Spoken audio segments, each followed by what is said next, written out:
Good morning, everybody. Welcome to the 2025 Wellness Symposium. It is 8:30 in the morning. We've got a few people still trickling in, so we'll do a little bit of housekeeping while we're here. To begin with, my name is Jeff Johnson. I'm a community health worker, pregnancy resource navigator for District 5 here in Oklahoma. So that means I work chief. That's why I'm standing in front of you. We do have a couple of corrections in our folder. Something going on this afternoon is very, very important, especially to this part of Oklahoma. The Rural Health Listening Session. Rural. I said that wrong. Rural. We'll get that right. The Rural Health Listening Session. In your program, there is a page about it. This is so important. This is going to decide how we get funded for the next upcoming future. And in the listening session page, it says 5:30 today. It's actually 3:30 this afternoon, 15:30 for you military-minded. 3:30 this afternoon. It's a listening session.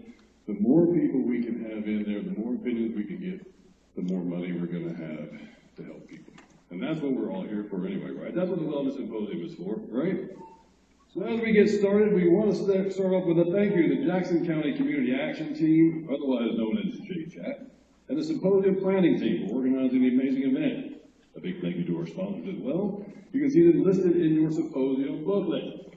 Ta-da! The symposium booklet. Everything you need to know. We've got QR codes in here because we are going to need feedback on how you like things this year, how you want to see things next year. So don't forget to go in there and check that QR code. Now, we also have vendor bingo going on. And if you're going to be here, I think it's tomorrow afternoon at 2 o'clock. Right? That's when the prizes will be announced. Your bingo card is in your big folder, your big white folder. There are some great prizes this year that they won't tell me about because I was accused of stealing them last year. I didn't, by the way. But we do have some great prizes. They are keeping them under wrap. But last year was fantastic, and we did have a couple of people that weren't present to win. Do we have to be present to win this year, Victoria? Yes, you do.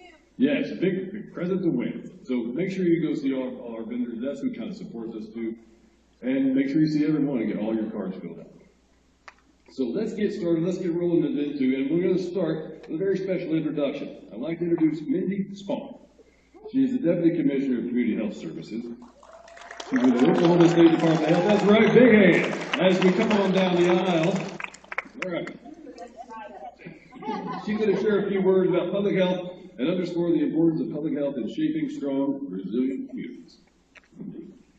I'm underscoring the importance of public health, everyone. See you later. I'm so glad to be here today. I love these kinds of events. They're very important. I love a microphone, so it might be hard to get it away from me, just so y'all know. Oh, she's got her own on her ear. You all are in for it. If you haven't seen your next speaker, and plus all you people in the back, she's going to be in your business. So I'm very excited about that. One thing he mentioned, by the way, his voice. How cool is that? Yes, she wants him to read her presentation to us. I always thought I would have a cool radio voice, but then you hear yourself on a video, or you hear.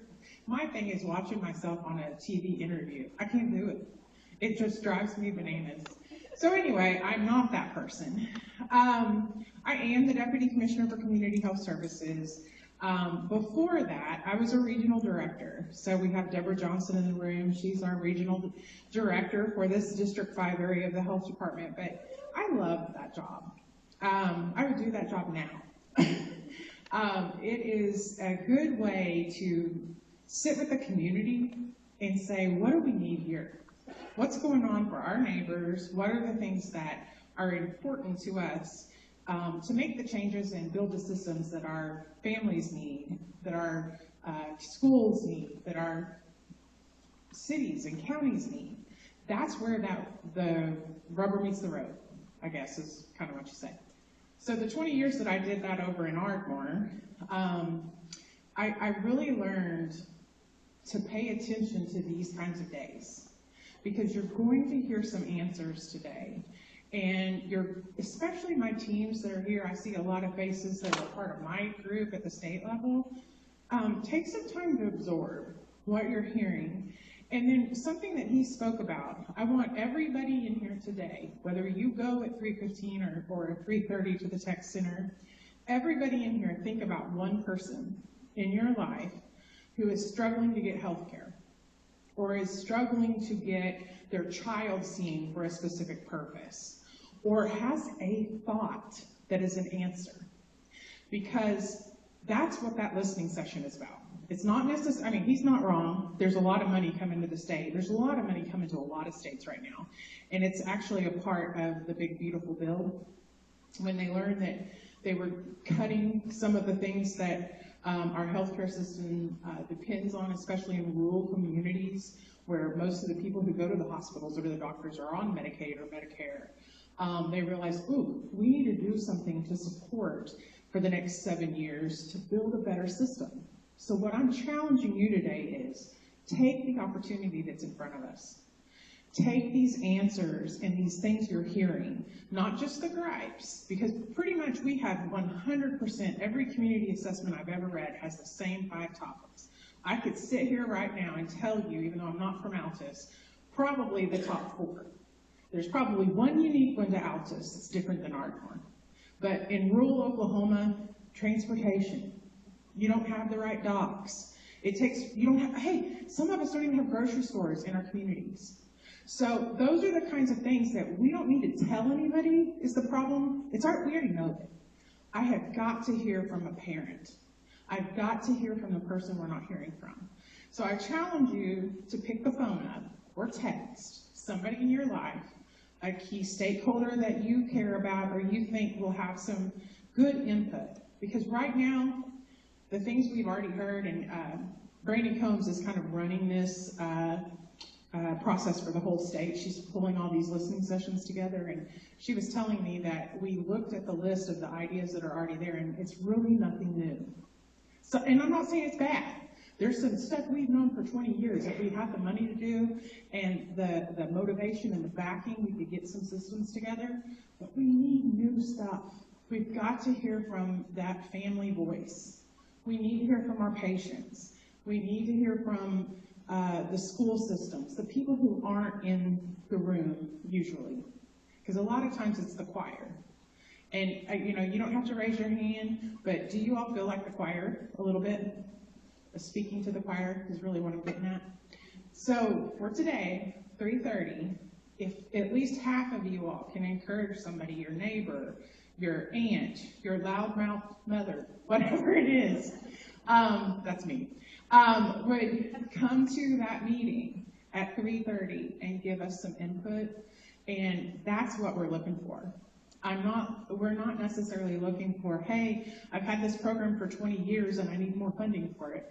Well, my question is, you've had that program for 20 years, what's been the change? How has it impacted your community? What are you doing to sustain it? Let's don't just talk about keeping things here. Use this opportunity, the money, the motivation that we have to truly make the change that we've asked for. And that those of you all in public health, and if you're here for a wellness symposium, I don't care if you work for public health or not, you're public health. You have that heart of prevention. You understand the importance of systems building and connections. So use it, is what I'm asking. So I'm just challenging you all. That probably wasn't what Deborah wanted me to speak about or Victoria wanted me to speak about, but I do have the mic. You need to be like my little angel on my shoulder, like, or tell me when to zip it, because Marcikas can probably tell me when to zip it. So anyway, that is really important. I think this will be our second one for the state. There's another one coming in Atoka and another one coming in Muskogee. So if you happen to have some stakeholders, loudmouth relatives, whatever, over in those communities, please encourage them to go to their listening session. There's also, I don't know if it's on that sheet, but I will look, and if it's not, I'll make sure Jeff gets the information. There's also a website that you can go to, and they did here's where the bureaucracy comes in.